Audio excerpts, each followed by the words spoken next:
गोस्वामी जी लिखते हैं, निज कर दासी नागरी पुछाला, बैठे सहजन शंभु कृपाला। शंकर जी अपने हाथों से अपना आसन बिछाए।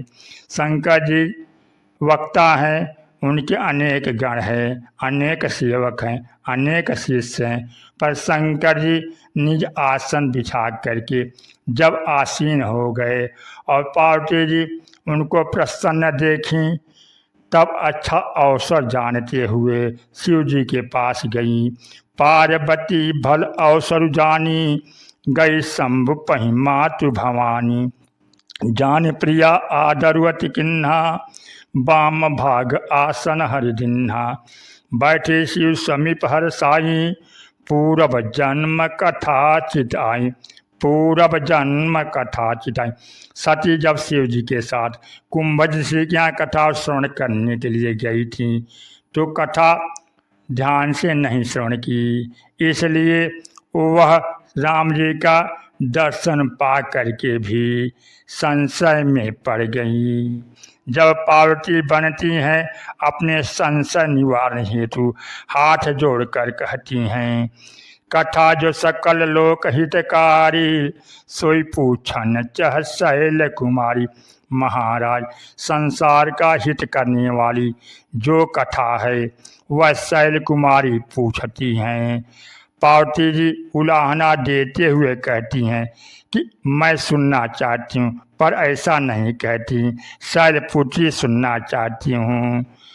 उलाहना है कि आपने दक्ष कुमारी को तो सुनाया नहीं, शैल कुमारी को तो सुना दीजिए, क्योंकि मेरा एक जन्म पूरा बीत गया, आपने कथा नहीं सुनाई, अब तो कृपा कीजिए। दक्ष की पुत्री सती में चतुराई है और चतुराई का अहंकार है, लेकिन सज्जनों, ईश्वर की कथा अहंकार से नहीं, श्रद्धा से सुनी जाती है, और श्रद्धा से सुनी गई कथा हृदय में ग्राह्य हो जाती है। और पार्वती जी पर प्रसन्न होते हुए शंकर जी कहते हैं, पूछो रघुपति कथा प्रसंगा, सकल लोक जग पावनी गंगा। पार्वती, तुम गंगा को नीचे ला रही हो, तुम तो सचमुच भगीरथ बन रही हो। भगीरथ जी ने गंगा को बड़े तपस्या से नीचे लाए। गंगा जी ब्रह्मा जी के कमंडल में थे, गंगा जी की तपस्या किए, गंगा जी शिव जी के माध्यम से पृथ्वी पर आई। और जब हरिद्वार प्रयाग गंगा सागर होती हुए बहने लगी, तो पृथ्वीवासी जीवों का कितना कल्याण हुआ, मानव का कितना कल्याण हो रहा है। इसलिए शंकर जी कहते हैं, पार्वती तुम भगीरथ बन रही हो, तुम्हारे ही कारण राम कथा पृथ्वी पर उतरने जा रही है। शंकर जी अपने गणों को भी कथा नहीं सुनाते, किसी को नहीं सुनाए, लेकिन पार्वती को सुनाते हुए कहते हैं, यह न कहिए सठही हट सीलही, जो मन लाई न सुनहरी लीलही। द्विजद्रोही न सुनाए कबहूँ, सुरपति सरिस हो नृप जबहूँ। यह कथा सठ को, द्रोही को नहीं सुनाना चाहिए, भले वह इंद्र के समान ही क्यों न हो। पार्वती जब कथा सुनी तो शंकर जी से कहती हैं कि महाराज, काकभुसुंडी जी के श्रोताओं की तो भीड़ बहुत बड़ी लग रही है, और देखने को मिल रहा है कि कौवा महाराज कथा कर रहे हैं, और सुनने वाले सुनहि सकल मति विमल मराला, हंस लोग सुन रहे हैं। पार्वती जी मुस्करा कर, महाराज कथावाचक कंठ अच्छा हो तो श्रोताओं को बड़ा आनंद आता है, पर बड़ी विचित्रता यह है कि हंसों को कथावाचक कौवा ही मिला। अगर किसी कोयल को बैठा देते तो कितना अच्छा रहता, लेकिन कौवा को ही क्यों बैठाए। शंकर जी बोले, पार्वती क्या कह रही हो? अरे जानती नहीं, बोले मधुर वचन तब कागा। कौवा बड़े मधुर स्वर में बोल रहा है। पार्वती जी कहते, महाराज आज तक कौवे का स्वर तो मधुर सुना नहीं। शंकर जी कहें, अगर मधुर स्वर से राम की कथा मधुर लगे, वह तो स्वर की मधुरता है, उसमें कथा की क्या मधुरता रही। हमारे राम की कथा इतनी मधुर है कि वह कौवे के कंठ को भी मधुर बना देती है। इसलिए इसे कौवा कहता है।